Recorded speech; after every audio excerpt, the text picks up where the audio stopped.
Hello दोस्तों, Hindus फेस्टिवल.com में आप सभी का स्वागत है। आज मैं आप सभी के लिए लेकर आई हूँ वट पूजन अमावस्या या वट सावित्री अमावस्या व्रत पूजन कथा।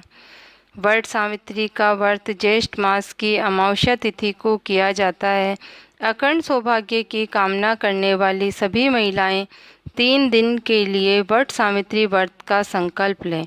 नदी या तालाब या घर पर पानी में गंगाजल डालकर स्नान करें और अमावस्या को सरसों का उपटन लगाकर स्नान करें। इस व्रत को विधि विधान से जो स्त्रियां वट वृक्ष का पूजन करती है वे पुत्र पौत्र धन तथा संपूर्ण सुख भोग कर पति के साथ ब्रह्मलोक में निवास करती है। वट सावित्री अमावस्या व्रत कथा।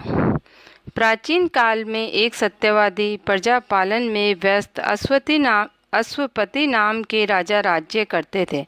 उन्हें कोई संतान नहीं थी, इसीलिए उन्होंने अपनी पत्नी के साथ मिलकर माँ सावित्री की कठोर पूजा व आराधना की।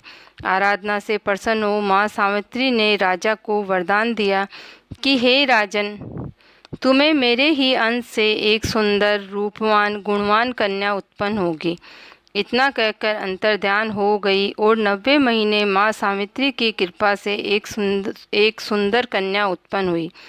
माँ सावित्री की कृपा से उत्पन्न होने के कारण उसके पिता ने उस कन्या का नाम सावित्री रखा। धीरे धीरे वह विवाह योग्य हो गई। सावित्री ने गुरु की आज्ञा से वट सावित्री व्रत किया। एक दिन पिता की दृष्टि सावित्री पर पड़ी और उसे विवाह योग्य जानकर अमात्यों से उसके विवाह के विषय में मंत्रणा की और अपनी पुत्री को आज्ञा दी कि हे पुत्री, तुम अमात्यों के साथ जाकर स्वयं अपनी इच्छा के अनुसार कोई श्रेष्ठ वर चुन लो। सावित्री भी पिता की आज्ञा से मंत्रियों व अमात्यों के साथ चल पड़ी। कुछ समय में ही कई राज्यों आश्रमों गुरुजनों से आशीर्वाद लेकर अपने पिता के पास लौट आई। सावित्री ने देखा पिता के पास देवर्षि नारद बैठे हुए हैं। देवर्षि नारद व पिता को प्रणाम कर बताया कि साल्व देश में घुमुतसेन नाम के राजा हैं। उनके सत्यवान नाम का पुत्र है। उन्हीं को मैंने पति रूप में चुना है। सावित्री की बात सुन देवर्षि नारद ने कहा, वहाँ सब सुख है पर सत्यवान अल्पायु है। सबने सावित्री को बहुत ही समझाया पर सावित्री ने कहा, मैंने मन ही मन सत्यवान को पति रूप में चुन लिया है। जो वचन लिया है वही करना चाहिए और मैं वही करूँगी। सावित्री का दृढ़ निश्चय देखकर सावित्री का विवाह शुभ मुहूर्त में सत्यवान के साथ कर दिया। सावित्री अत्यधिक प्रसन्न हुई।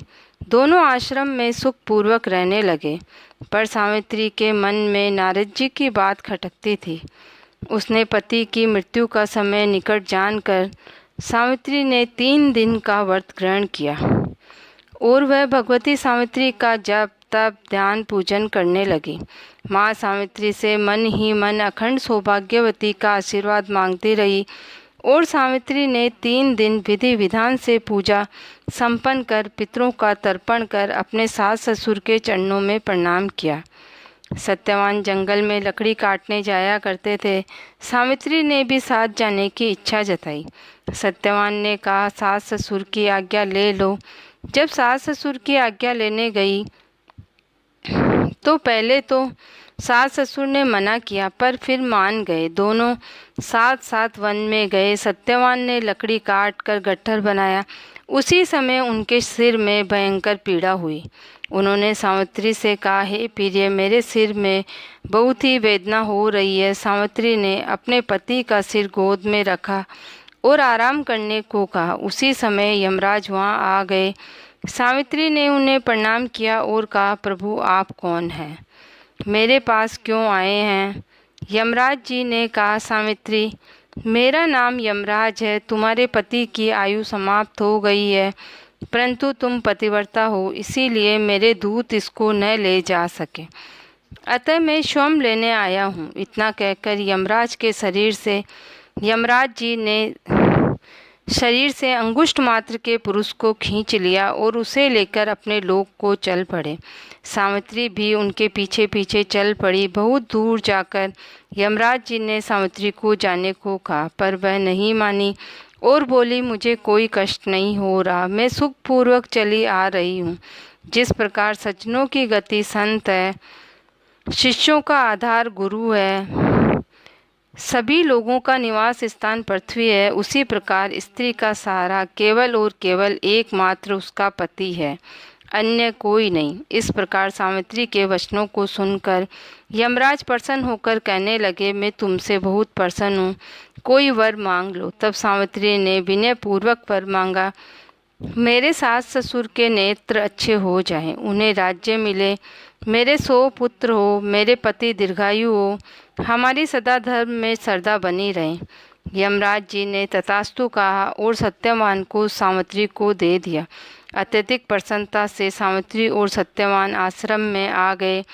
यह वट सावित्री अमावस्या व वट सावित्री माता व्रत का ही फल है। जय माँ सावित्री।